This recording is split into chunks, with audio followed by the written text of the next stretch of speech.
So you want to be rich. You want to know how to have all this extra cash that you could just go and do stuff with. And I'm going to tell you how to be rich. Okay, it's actually quite simple. What you got to do is learn how to bring value to the marketplace. You got to be able to know where to go, and you know which hands to hold and which hands to fold, as they say in poker.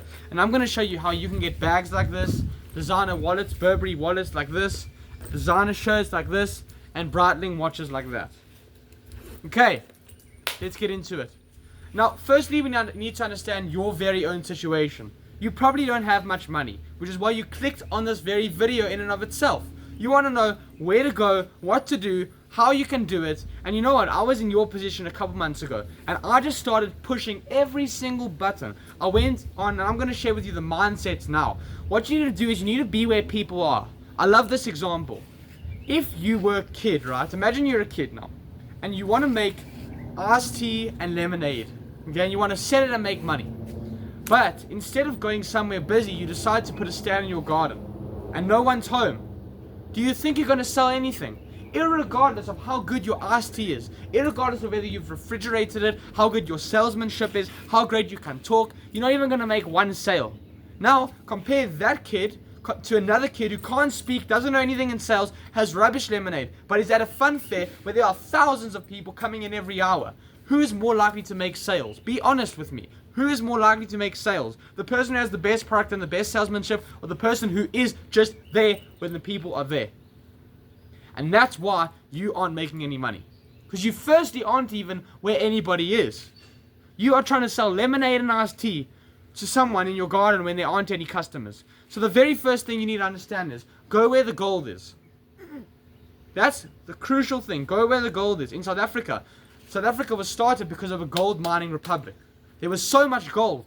And there was a reason people came here. They didn't go to Nigeria, Panama, the United States. Obviously, they went there for their own reasons, but they didn't go there to mine gold. They didn't just come to their garden and say, let's dig gold here, and then just start digging and spend millions upon billions on gold refineries and acid baths. It's not how it works. They went where the gold was. They did seismic graphs, they did seismic tests to find out that this is where, if we dig, we will find this natural mineral. So you got to go where the gold is. How do you do that? So the very first thing you can do is think of marketplaces, think of agencies, think of things that are attracting customers. I'm going to give you 5 examples right now that you can go look at. I want you to go look at Facebook. I want you to go look at Gumtree. I want you, and this applies wherever you are in the world, I want you to go and look at Uber. And I want you to go and look at Uber driving. And I'm going to add the 4th one is Uber food delivery. So you can either drive for people or you can deliver food. And then I want you to contact all your local courier companies and see if they need any drivers. Now, you might say, no, I don't want to get a job. Well, if you don't have a job, you don't even have money to deal with another side hustle. It's only because I have a couple of extra bucks that I can then start selling other second-hand items and dealing with other shops and dealing with other things, or getting nicer clothes so I can, present myself better. So the first thing you need to do is go where the gold is. You have to go where people are. If you aren't there, you're not going to make any sales. And that's the very first thing that you need to understand. Now, I hope that you're feeling like you're learning something, and I hope that you're taking down notes, because this is crucial information, and it helps me. When I was selling second-hand stuff, right, in my country, do you think I just randomly decided to go to my friends or stand on the side of the road? No. Because even if I did, which I actually did, trying to sell shoes on the side of the road for $5-10, no matter how many people I could approach, maximum in a day, maybe 100, maybe 200.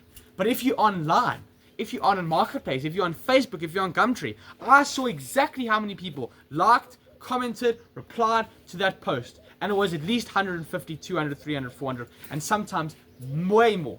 For a time I was trying to resell iPhones. So instead of just contacting friends and family through WhatsApp and asking mom and dad if they had any phones to resell, I put an ad on Gumtree. It got 768 views, and people started commenting, and my phone number was there. So every time I open WhatsApp, hey, I have an iPhone 15 Pro Max to sell you. How much would you pay? Hey, I have a Samsung XYZ to sell you. Hey, I have a Huawei Edge J7 Nova to sell you.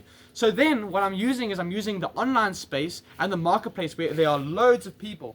And now I want to talk about, that leads me into the second concept. The second concept is called leverage. So there are 3 things that are crucial to any business. Okay, and I learned this from a guy named Mike. So Mike was telling me that there are 3 things to leverage in a business. What is leverage? There's a famous quote. I wish I could tell you who it is. The name escapes me. But if you give me a long enough lever, I can move the world. Leverage. So the way that you get leverage is by doing these three things and understanding these three facets of business.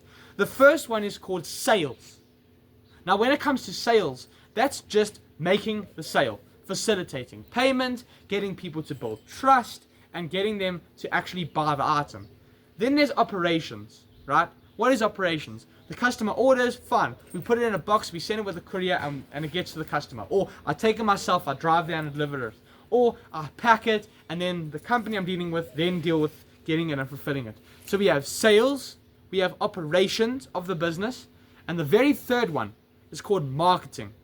So marketing is bringing these customers, just like with our lemonade stand example. Marketing is bringing the people in so that we can even make sales. Now using agencies, like using Gumtree, using Facebook, using Uber. Let's take a look at Uber, right? I know you might think it's a job, but it's more of a business than a job because of this one thing called leverage.